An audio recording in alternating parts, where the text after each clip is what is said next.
मैं आता हूँ सैयद भाई आपके पास। सैयद भाई बिल्कुल खामोश बैठे हुए हैं। सुनील जी को तो हम रोक के रखे हैं कि, और प्रफुल्ल भाई दोनों सेनापति हमारे बिहार पे चलेंगे, जरा बतियाएंगे। और सैयद भाई, क्या आपको लग रहा है ये जो युद्ध शुरू हुआ है, इसका क्या परिणाम आपको दिखाई पड़ रहा देखिए, बचपन में हमने एक कहानी सुनी थी कि एक भेड़ का बच्चा झरने के नीचे खड़े होकर पानी पी रहा था और उसके ऊपर एक भेड़िया वो भी पानी पी रहा था। तो भेड़िया तो भेड़ के बच्चे को खाना था, तो उसने क्या बोला, तू मेरा पानी गंदा कर रहा है। तो उसने बोला, भाई मैं तो नीचे पानी पी रहा हूँ, मैं कैसे गंदा कर सकता हूँ, आप तो ऊपर पानी पी रहे हो। बोले, तूने नहीं किया, तेरा बाप ने किया था गंदा। तो ये जो नेतन्याहू जिस तरीके से ईरान के ऊपर जो अटैक किया है, ये तो बिल्कुल वही दादागिरी है कि भाई उसका आरोप है कि ईरान जो है वो एटॉमिक वेपन जो है और एटम बम बनाने की ओर अग्रसर हो रहा है। तो परमाणु भाई, बम? हाँ, परमाणु बम वही। तो परमाणु बम अगर वो बनाने के लिए अग्रसर हो रहा है, तो इसके लिए तुम कौन होते हो? उसके लिए तुम कौन होते हो उसके ऊपर आक्रमण करने वाला?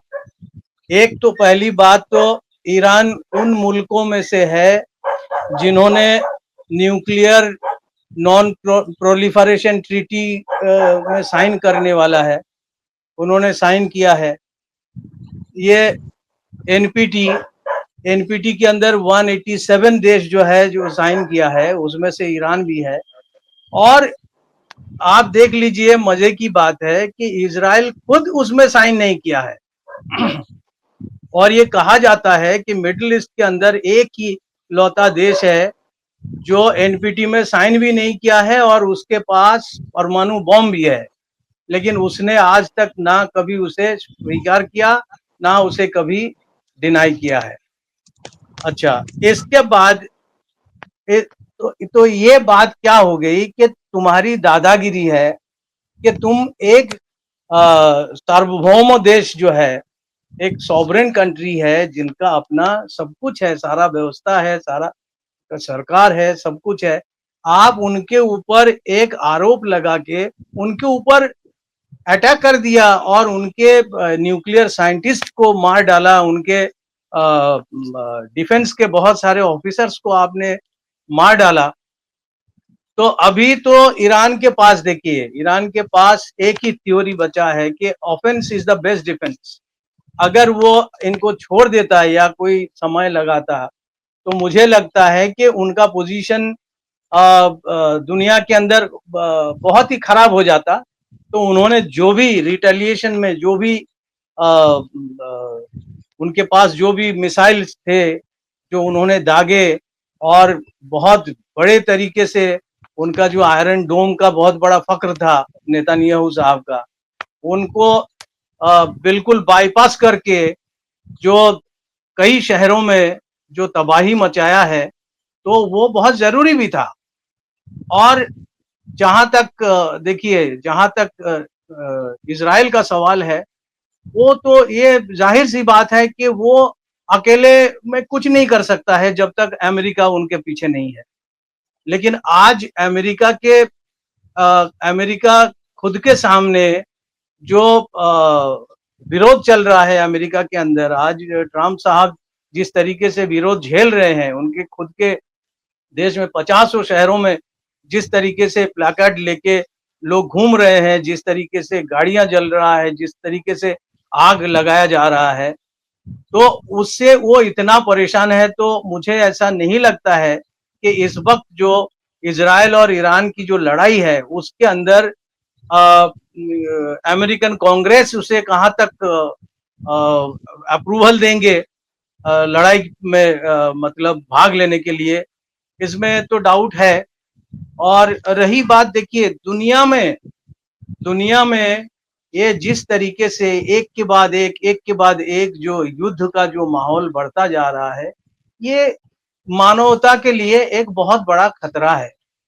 और ये नेतान्याहू जैसा लीडर जो है वो तो मानव के रूप में एक बहुत बड़ा राक्षस है। उन्होंने जिस तरीके से गाजा पट्टी में जिस तरीके से नरसंहार उन्होंने किया है, जिस तरीके से 40-50 हजार बच्चों को मारा है, औरतों को मारा है, जिस तरीके से रिलीफ मटेरियल्स को आने में रुकावट पैदा किया है, तमाम सप्लाई को उन्होंने बंद कर दिया ताकि उनको मतलब वो चाहते हैं कि ये सारे लोग जो है फिलिस्तीनी जो है वो भूखे मर जाए और आज वहां पे भूखमरी का हालत पैदा हो गया है। तो ऐसे लोग इनके खिलाफ अगर दुनिया में अगर बाकी देशों की तरफ से अगर आवाज नहीं उठता है तो ये एक बहुत ही अमानवीय एक क्या कहा जाए कि आज जो मोदी जी जहां पे गए साइप्रस में, वहां उनको उनके हाईएस्ट सिविलियन अवार्ड दिया जा रहा है।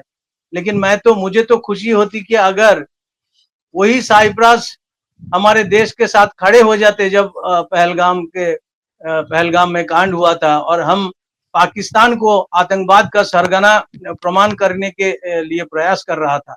अगर उन दिनों में ऐसे देश खड़े हो जाते, लेकिन वहां किसी को कोई मतलब कोई भी नहीं आए, ना किसी ने हमारे साथ खड़े हुए। तो आज वही बात है कि जब ये एग्रेशन जो इजरायली एग्रेशन जो चल रहा है और इसके साथ अमेरिका पीछे से जो मदद कर रहे हैं, इनके खिलाफ एक आवाज पूरे विश्व में उठना चाहिए। आज देखिए कम्युनिस्ट मूवमेंट को इन लोगों ने बहुत ही सुनियोजित तरीके से खत्म किया है। आज कोई कम्युनिस्ट लीडर बचे नहीं है दुनिया में। पहले हमारे देश में कम्युनिस्ट का आंदोलन होता था, कलकत्ता में, केरला में। हमारे जो कलकत्ता का जो communist party of India Marxist थे, सीपीएम, हाँ, उनका एक स्लोगन होता था कि युद्ध न शांति चाहिए, यानी हमें लड़ाई नहीं चाहिए, हमें शांति चाहिए। लेकिन आज वो स्लोगन देने वाले लोग बचे नहीं, कोई भी देश में मुझे तो नहीं दिख रहा है। तो ऐसी परिस्थिति में ये हमारे जितने शुभचिंतक जो देश हैं दुनिया में, उनको बिल्कुल इसका विरोध करना चाहिए, खुले तौर पे विरोध करना चाहिए।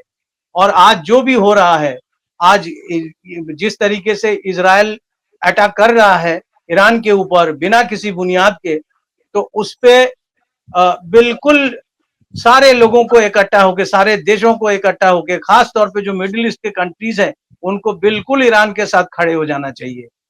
और मुझे लगता है कि ये दबाव अगर अमेरिका के ऊपर बने तो अमेरिका ऐसे भी घरेलू परेशानी से झेल रहा है, और इस तरह अगर यूनाइटेड एक विरोध होता है तो हो सकता है कि ट्रम्प साहब 2 कदम पीछे हट जाए। जी धनंजय। जी